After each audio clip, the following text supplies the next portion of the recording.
Good morning, my dear students. Welcome back to the class once again. My dear students, today we are going to see the first chapter of political science, that is the power sharing. My dear students, as we know that all in the time we will start our session with the good thought. So before starting the lesson, we will go to the thought that is the a future belongs to those who learn more skills and combine them in creative ways. Yes, it's 100% true. Hope children, you will take this into the enthusiastic energy to move ahead. My dear students, as we know that we talk about in the class 9th lecture, class 10th lecture is the continuation of class 9. If you have a good fundamental base of class 9th, then class 10th become very easy to understand. This applies both to the political science and history. So make sure that you have a good revision and command over the class 9th. So is to follow for the class 10th lecture carefully. Now, this power sharing is very simple to understand. Let's take a case study in our school. Maybe, for example, children, you may think that in that if we have the power, why to share our powers to the others? No, it should you don't take into the negative way. You take it that if we share our power to the others in a bigger, wider area, the what it will happen, we will get the one value that one, and our work becomes very easy to there to run over the community there. So, or we can say run over your working working profile, we can say. Now let's understand the case study of a school. What happens in a school is that if you have a kind of hierarchy, that means we can say you have a principal that looks after the whole school, then you have section in charge. So let's say the primary section or secondary section and college section or so on. So those are the various in charges within this various section would have class teachers. That's the kind of hierarchy, means step by step, because the whole school, if we take only one man, the work will become the messy there. If you share your work to the others, the work on and the management and the institution runs in a very smooth way. That is the hierarchy there. What is happening here, the power is being shared between the section of the school. So sharing with the powers, we can run the institution in a very smooth way. So you have a principal who have the power to hold the school, and then section in charge, and finally the class teachers. Similarly, this is the setup that occurs in school or any other body that you might familiar with. We have this power sharing that occurs at a national level also. So now this is the power sharing would classified under four basic terms or four basic categories. Now, before going to the power sharing, children, all is happened with the ethnic composition. Now here, what is the ethnic composition? Now, let me tell you before going to the lesson of the next, that is the case study of the Belgium, because this all has uh, we will see the case study of the Belgium, they will say the case study of the Sri Lanka. Due to this ethnic group only, it has been shared with the power. If the power is not shared, what happens there? If the power is shared, then what will going to happen there? So your ethnic, before ethnic composition we will start, we will understand what is the meaning of ethnic here. For example, a social division based on shared culture. People belonging to the same ethnic group believe in their common descent because of similarities of physical type or of culture or both. Now, they need not always have the same religion, nationality. Let me tell you, children, if for example, as we in India, we also have the different cultures, we have the different religions, we have the different communities. But what happens that when we talk to our community or our community people or our religion people, you feel one type of attachment that yes, you can mingle with them very in a very quick manner. You feel more comfortable to speak out because of the community or because of your religion. It might be, but just, my dear students, you take it as an exceptional, not the in other forms. But as we are in the different religion also, we should be having the unity. We should have that kind of unity. We should not differ it. We should not take into the other sense that we have to group together, we become the unity there.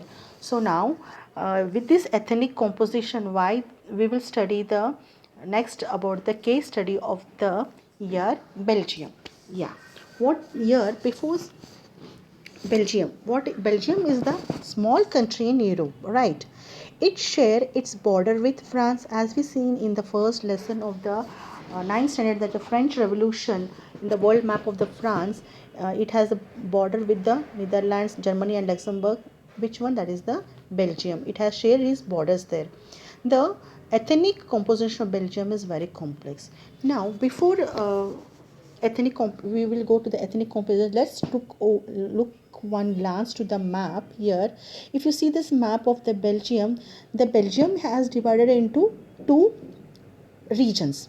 We can see that one yellow colored part and one red colored, one some of the blue colored part, and one small part of the orange color there. Let's understand the map of the Belgium here, children. The two regions which have the Belgium is divided here. One is the northern part and one is the southern part, as we have in India also, we know very well. Here the northern part, that is which is in yellow color, that is the Flemish region. That area we call is at a Flemish region here. Okay, and here this down the red color part is called the southern part, and that is called the Wallonia region. As I said that Belgium has divided into two parts. One is the northern part and one is the southern part. In the northern part is called as the Flemish region and the southern part is called as the Wallonia region. Hope you got the clarity between the regions of the Belgium. What is the Flemish region, which is the Wallonia region. Now what happens here in the southern part, that is the Wallonian region, the people speaks the French there, that is the having the composition of the Flemish region, that is the 59% people speaks the Dutch there. Again Wallonia region 40% speaks the French there, and others, that if we see this blue color, that is the 1% is in, obviously if we have the calculation 40%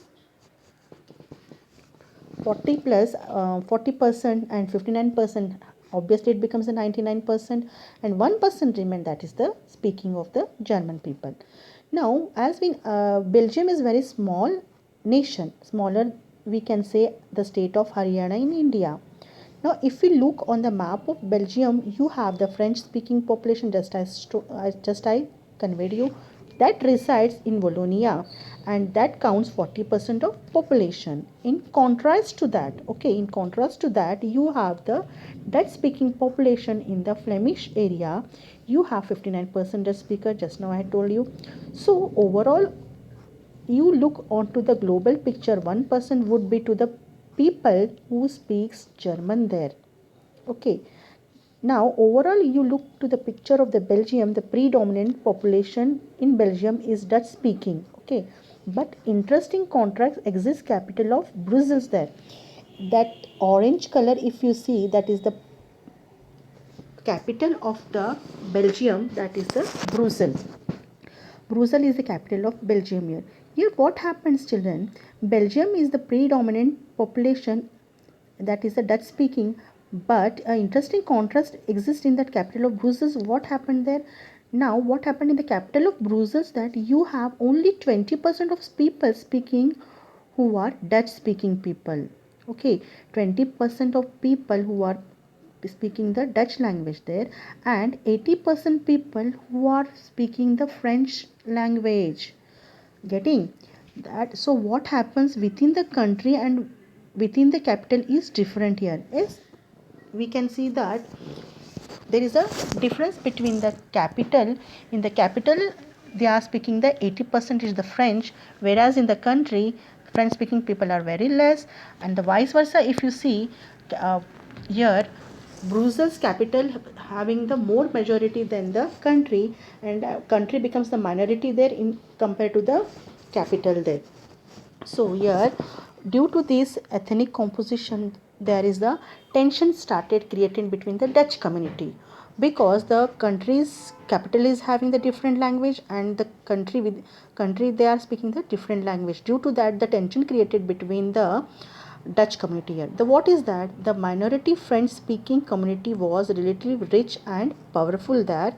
So Dutch speaking community who got the benefit of economic development and education much later there. Now here the Dutch speaking and French speaking community during the 1950s and 1960s, this all comes under these years. Dutch speaking people constituted a majority in the country but a minority in the capital, just I have explained in the last PPT here. Now this is the just example of the where we have seen the ethnic composition of the Belgium. In the same ways, on the other simultaneously, we are going to see about the next case study of the Sri Lanka. My dear students, as we know that Sri Lanka is situated, Sri Lanka in the olden days is known as the Ceylon. Sri Lanka has been called as the Ceylon. Sri Lanka is an island nation, we know very well. It is a few kilometers off the southern coast of Tamil Nadu in our India. Tamil relatives of Sri Lanka are called Sri Lankan Tamils, where Indian Tamils are those forefathers came from India as plantation workers during the colonial period. Now, let me tell you children here. Uh, when the case study of the Sri Lanka here, the major group of the Sri Lanka, when the major social groups are the Sinhala speakers, who is having the 74 speakers there in Sri Lanka, and the Tamil speaker is the 18% there. So if you see this, the ethnic communities of Sri Lanka in the map, these regions you can see there how many peoples are the Sinhalas people. That yellow color it is part there, again some of the orange colored part it is the Tamil speakers there, again some other color we have seen that the both mix up language there. Sinhala is the yellow color part, Sri Lankan Tamil as the orange color. Sri Lankan Tamil, what is the who were called as the Sri Lankan Tamils, who were called as the Indian Tamils, and some are the others. You can see the area which is covered with the brown, that are the other people of the ethnic group. Now let's understand what are the Sinhala people, Sinhala speaking, and let us understand who are the Sri Lankan Tamils. Here if you see that the major social groups are the Sinhala speakers, the 74%. Tamil speakers are 18% there. Among Tamils are those two subgroups there. Again in Tamil and also again we have divided into two groups, that is the Sri Lankan Tamils that having the 13%. The rest whose forefathers came from India as the plantation workers. Why these people has come to the plantation workers? As we know, during the working during the colonial period are called the Indian Tamils. Means as we know that we were under the colonial period, in that the as we are the neighboring to the Sri Lanka, these Britishers, what they did it, they have called the Indians, which that as we know Tamil is the big, very nearer to the Sri Lanka. They call the people from there and started to make the laboring work for the plantations, and in that in that area. So due to all these things, they have become the Indian Tamils there, that they have called the Sri Lankan Tamils there. So though here the Sinhala speakers are the 74%, as I told you, that the rest whose forefathers came from the Indian, but they have come from the Indian after the long time they have settled in the Sri Lanka also. They are called the Sri Lankan Tamils there. But planter workers are called the Indian Tamils because they have come from the Indians, they have brought from the Indians and they have settled in the Sri Lanka, though they are called the Indian Tamils there. Most of the Sinhala speaking people are Buddhist, most of the Tamils are Hindus or Muslims. So in that when they brought from the India, or they are having the other community also, they has been divided into Tamils and or some are the Hindus and also some are the Muslims, and some of them both are the Christians. 7% are the Christians who are both Tamils and the Sinhala also. So we can say that next comes under the majoritarianism in Sri Lanka. Sri Lanka emerged as an independent country in 1948. What happens was Sinhali war was in majority and they came to the power because 74% they are speaking the language again there. Again it has been the composition of the ethnic of in the speaking of the basic of the language there again. Now when you had a kind of Sinhali government that was in the power, they were against the Tamilians, and as a result the Tamilians felt much more agreed, and they are argued sorry are more they argued and they demanding a separate Tamil Ilam is nothing but a state. They want the separate country, or they want the separate state for the in the Sri Lanka. Now because you have separate Sinhali in majority and won the power, they declared certain education institutions and to have specific reservation for Buddhist speaking people. They declared Buddhist as their official language. Okay, and so there was a kind of huge preferential politics there, we could say, that started to develop in Sri Lanka. So as we can see, the country of Belgium and Sri Lanka witnessed power sharing, but they had different routes of power sharing. In Belgium it was more peaceful. In the Belgium we have seen that it was more peaceful in Belgium compared to the Sri Lanka here, more systematic and more a kind of generalized view of the people, because as we saw at the nationalized level you have a Dutch as the majority, but at the capital Dutch were minority. So they said that the national level at the would have equal representation for all the speaking residing there. So finally what happened was the people in the capital city was will have the different level country were happy.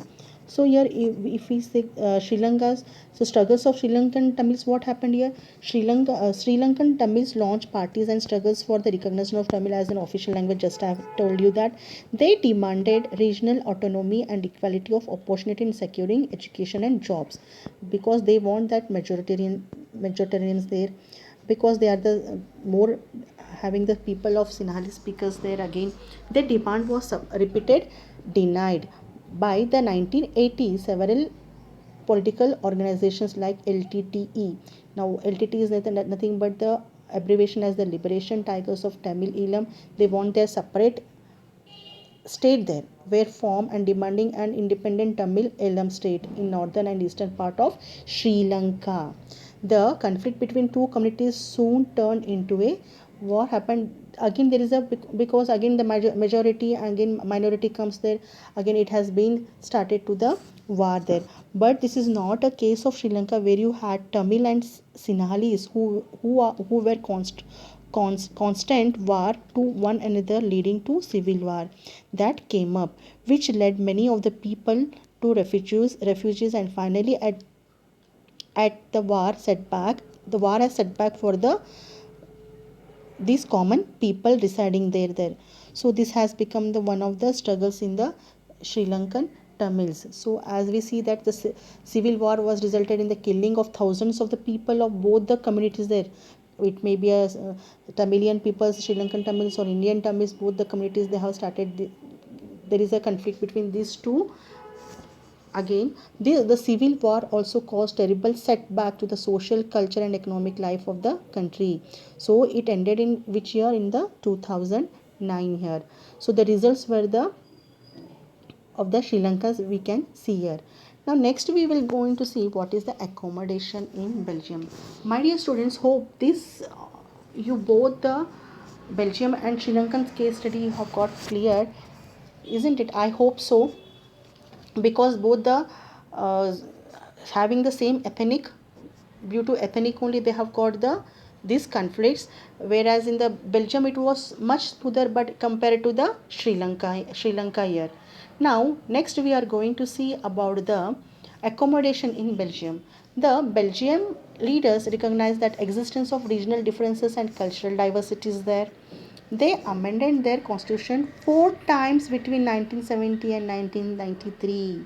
See, they have this majority was there, that majority minority. Due to this, they have started their amendment of constitution four times. They are changing their constitution four times in from the 1970 to 1993 year. The elements of Belgium model, what's they are saying that in the constitution they prescribes that the number of Dutch and French speaking ministers shall be equal in the central government.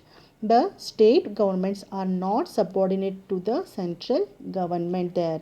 Again, as we see in the countries and in the Brussels, we have the separate government there. Brussels has a separate government in which both the communities have equal representation. Okay, apart for the central and the state government, there is a third kind of government elected by the people called a community government there. So these all the accommodation that we have seen in the Belgium there.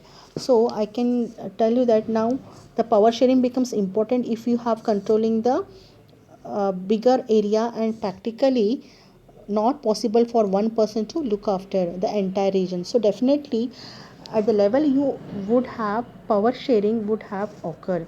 This is the power sharing bill. Now this hope this is also you got the clear children elements of the Belgian model. Why the accommodation is on the Belgium is that we have seen that why it has been, as we know that, let me now to maintain this balance, there were numerous amendments were released between 1970 and 1993 year, and of these four basic amendments the final declaration in, we should say, that came out that each and every speaking language should have an equal representation in the government. So that the idea it was released in Belgium. Now because of the Belgium prospered, we can say, and as of law Belgium is the it's the quite for the European Union. Now the Belgium community had the government, that was the existence community government, mean the group of organization based on language. Now based on the language you have the community government that established, which includes the Dutch, French and German speaking people. All of these gives a kind of representation in the government. Now as we said that Belgium has the peaceful, and we can say that because of each every and linguistic group was a given a proper representation in that government. Since they had a proper representation in the government, they the things got much smoother there. This is what the accommodation of the Belgium we have seen. Now next comes that what is the why power sharing. As again, why power sharing, why we have to share the powers. Because power sharing is a desirable. Why it is desirable? Before starting only I have given that key, if you share your powers the work becomes very easier there. Now the here power sharing is desirable because of prudential and the moral reasons. Now let's understand what is this prudential and moral reasons. Power sharing is good because it helps to reduce conflicts between the social groups, as I told you before. Imposing the will of majority community undermines the unity of the nation. Power sharing is the very spirit of democracy. Yes, a democracy rule involves sharing power with those affected by its exercise and those who have lived with its effect. Okay, why the need of power sharing? What is the first we will understand what is the prudential here. Now let's understand the study of your prudential now. Prudential, the first reason of the it stresses.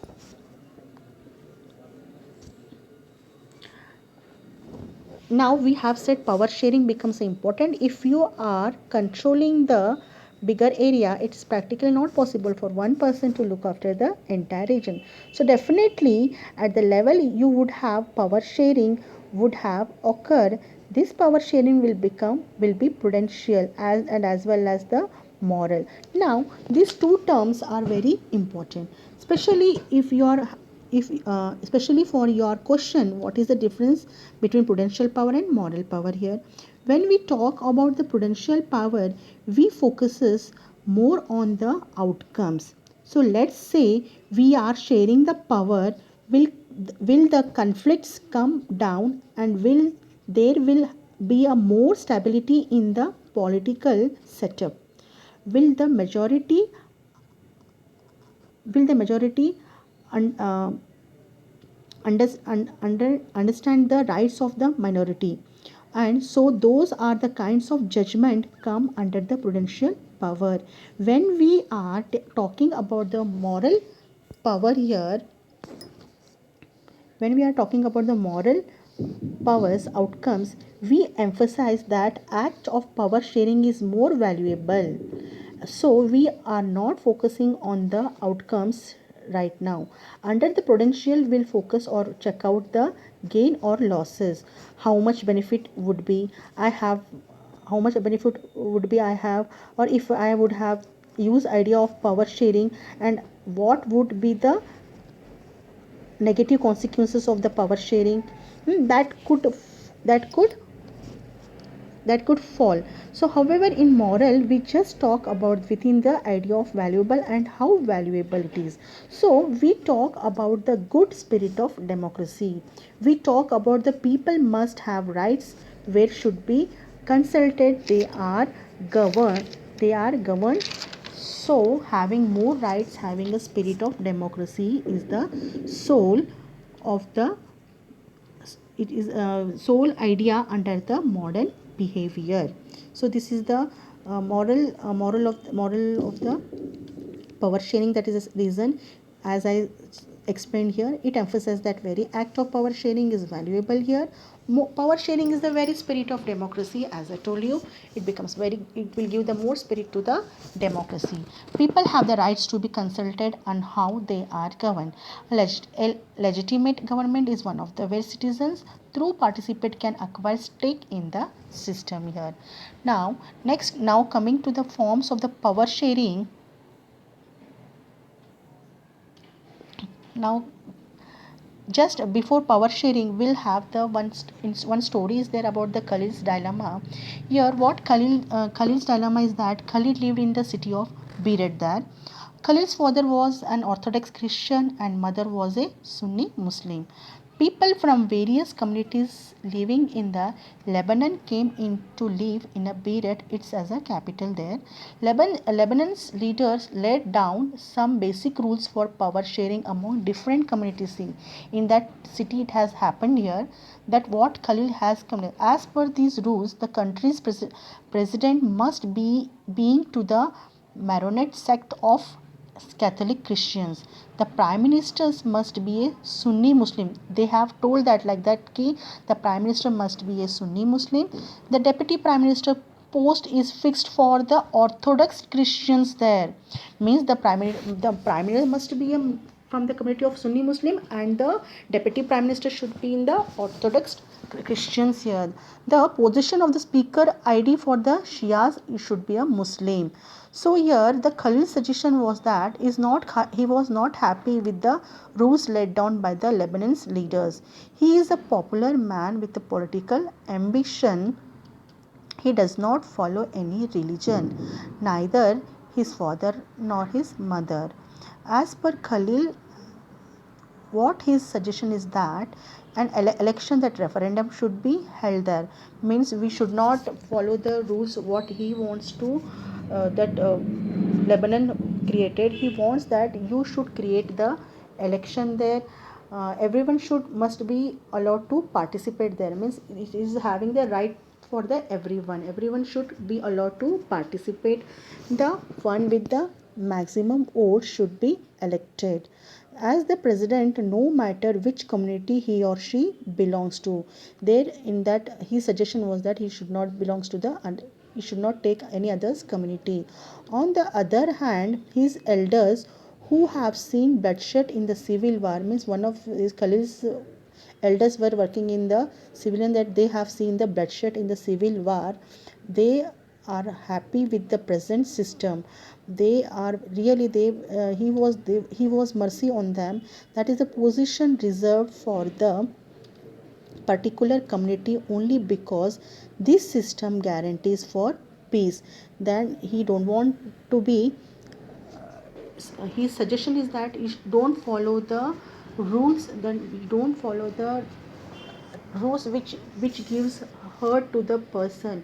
You follow the rules which gives the one value to live, that one. So one, if you go, my dear students, if you go to the story, you read it properly and you will understand what is the Khalil's dilemmas there, what, on which, from the which conflict he has come over there. My dear students, now we are going to see the last topic of this chapter, that is the forms of power sharing. My dear students, now what are the forms of power sharing here? Power is shared among different organs of the government. Yeah, this is known as horizontal distribution of power. This results in a balance of power among various institutions. Now, this system of checks and balances ensures that none of the organs can exercise unlimited powers. Now, coming to the power sharing, as we said that we are discussing four forms of power sharing. Now these are the, in the first starting only I have said that the four basic terms or four basic categories. Now the first category now we are going to see about, that is the first form of power sharing is the horizontal power. Horizontal power, okay, should in the class 9th we have talked about the three pillars of the government here. Three pillars of the government, that is the about the judiciary, legislature and the executive. As we know that legislature forms the law, executive executes it, and judiciary resolves any kind of dispute that occur between them. Cause these are the three pillars of the government. This judiciary have its own checks and balances. That means if legislature or executive has some powers, rules that have come up, this judiciary has power to check as it when required. So that's one of the most interesting feature that you have under under the horizontal distribution of power. Again, with the horizontal distribution of the power, you have much more dispersal power that occurs during the emergency purposes.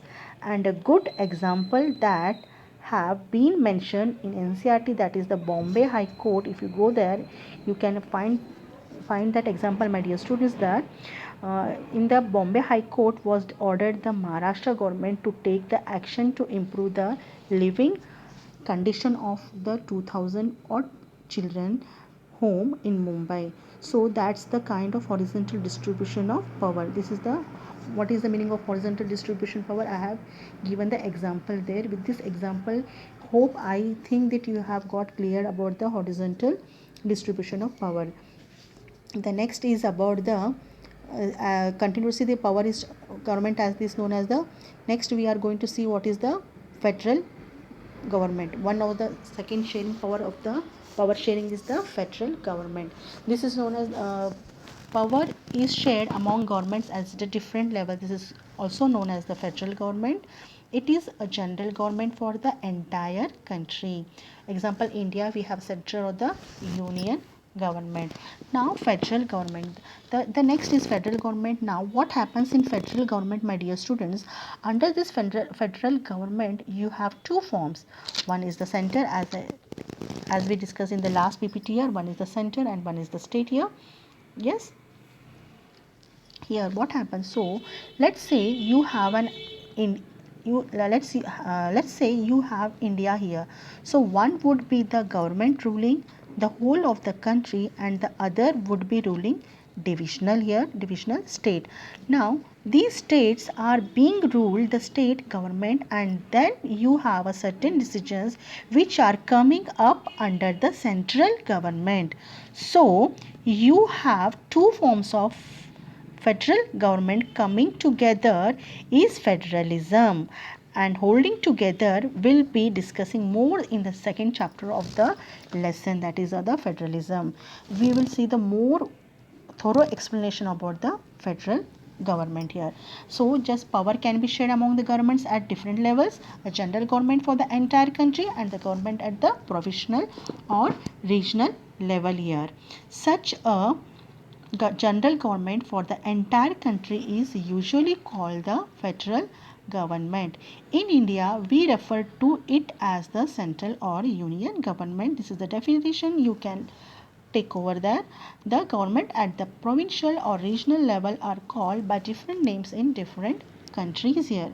This is the second power sharing, children. So hope I guess that you have got the clear about the two power sharing. Then one is the horizontal and one is the federal here. Now next, the third forms of the sharing, we are going to see about the community government. Here the power is shared among the different social groups. This is known as the community government. This type of arrangement is made to give a place in the government to the diverse social groups who feels ignored by the government. So it happens no some of in the class also, if girls are dominated and to the boys, if the teacher gives the more preference to the girls, hope you will be get the, you will get again what you will be ignored means you will feel hurt there. In the same way here it is in the government also it happens the same here. This method is used to give fair share in power to minority communities. So now let's understand what is the community government. Let me explain you that is the third form of the power sharing, that is the community government. It is a classic example as we saw in the case of Belgium. In the case of Belgium, what we have seen, so what happens in certain minority groups or certain languages are given powers there, as we seen in the Belgium, that in the country and in the capital there. So as to represent themselves or have their sake, so let's say we provide reservation to certain communities. In India also we have those reservation communities to the other communities, like you know very well, that they can have their own stake. Okay, then they have their own stakeholders, we can say that. In the last class in the 9th standard we talk about the reserve constituencies. Reserve constitution, do you remember my dear students? So under reserve constituency is what happened there is the government. Okay, it is the government which is in majority and try to focus on improving the scenario that region by electing the representative who belongs to the community. So that what is the kind of community government and that we talk about. And similarly, a good example is Ontario of from Canada. The minister amends the government to work with the tribal people there. This is about the community government. So here power may also be shared among different social groups such as the religious and the linguistic groups. Community government in Belgium is good example, just I tell, of this arrangement. In some countries there are constitutional and legal arrangements whereby socially weaker sections and women are represented in the legislature and administration. This method is used to give minority communities as fair share in power. This is come under the community government. Now my dear students, now next we are going to see about the, just as we have shared the three powers, one is the horizontal, one is the federal, and one is the community government. Now let's see that the fourth power sharing, that is the among political parties pressure groups, etc. In a democracy, the citizens must have freedom to choose from the various contenders. This takes in the form of competition amongst the different parties. Such competition ensures that power does not remain in one hand. In a democracy, we find interest groups such as traders, businessmen, industrialists, farmers, and workers. Now, what is the coalition government? Yeah, the next is about the coalition government. Another very interesting aspect we can let me explain you what is the coalition government, as we have studied in the last class in the last year also. The next coalition government interesting aspect, let's talk about the center. Okay, you have five parties that are contesting in an election. Now you have a parties like, for example, A, B, C, D, and E. Let's say 500 seats are there. In the first case, party A gets the 300 seats. So we can say party A is the majority, and even if all of the party unit together, they would have only 200 seats there, isn't it? So they cannot save in the government, and finally the party A is elected to power because as it becomes the majority.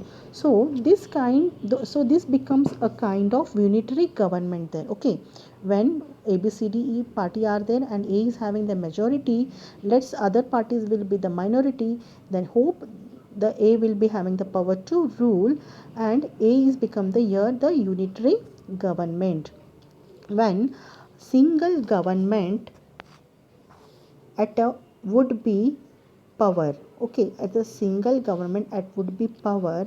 However, there would be a case where, let's say, you have 100 seats for the parties. Okay, for these parties, one A B C D and say 80 80 160 80. For example, I'm saying for each party, what would happen if you would say that if you would say that, okay, for the certain party, even if they come together, they would be at least five party would come together to form a majority. Means from the five parties, at least three should be in the majority there. More than 50% should be the majority. So these parties, let's say ABC, join together to form a majority government. And when you have more than to become one, two parties to come together to form the government. So we call it as the coalition government. Under to this activities example of Russia, if you see the example of Russia, where you have the union of life for the for union life force 2 and the liberal movement that united together to form right wing coalition. Similarly, you have the VP Singh's government in India. It was once upon a time that was good example of the coalition government. Till now, we did not have such witness coalition government in India. So here, these are the this is also the power sharing of the coalition. Let me explain you if this PPT this read this definition of that. Power sharing arrangements can also be seen in the way of political parties, pressure groups, and movements control or influence those in power. In a democracy, the citizen must have freedom to choose among various contenders of different political parties for power. In a democracy, power is shared among different political parties that we represent different ideologies and social groups. This kind of sharing can be direct when two or more parties form an alliance to contest elections.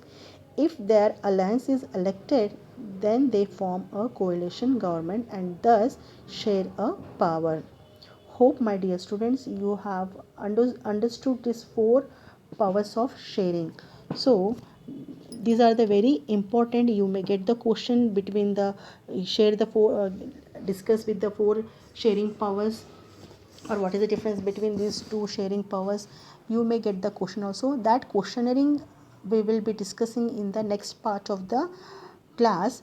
Now this brings me to the conclusion of this chapter. With this chapter, let me remind you that four power sharing is the first. Power sharing is about the horizontal distribution of power. Then we have seen the federal government, then we have seen the community government, and one last one we have seen as the coalition government there. So these are the four power sharings, and here the conclusion is this chapter. With this chapter we resume the tour of the democracy that started in the last year. So we noted last year that is a democracy, all power does not rest with any one organ of the government there, and intelligent sharing of power among legislature, executive and judiciary is very important to design the democracy. So this brings me to the end of the chapter. If you have any queries, you can put me into the suggestions as a feedback there, and definitely we will work around to get your doubts clear there. My dear students, the last one we will you have the activity that read any newspaper for 1 week and make clippings of the news related to ongoing conflicts or wars there. Okay, so this is your now duty to do the activity for the 1 week. Read the clippings of the news, what has been happening, the conflicts where it is happening, and you have to do that, the classify these conflicts by their location. It may be a state or it may be a our country or outside the India, there is a abroad we can say. Now what to do again, find out the cause of these conflicts, how many of these are related to power sharing disputes though. So power sharing disputes you have to take it and you have to do the activity, and definitely this activity also carries the marks there. So without fail you do this activity, my dear students. Here this brings me the end to the chapter of power sharing. So we have seen about the case study of the Belgium, case study of Sri Lanka, and we have seen the what is the majoritarianism. What is majoritarianism? We have seen we got the clear idea about that, and how the ethnic composition between the Belgium, how it becomes runs the smoother there. After that, many amendments has been changed, and we have seen the Sri Lanka also. What is the ethnic composition of the Sri Lanka? Again it has been started on the basis of the language there, Tamil speakers, Sinhala speakers. So that all we have seen. If you have any doubts, please give the feedback on the your suggestions there. So if you have any doubts, my dear students, we will find the solution also. Thank you. Stay safe, stay home, take care. Bye. Next, see you soon.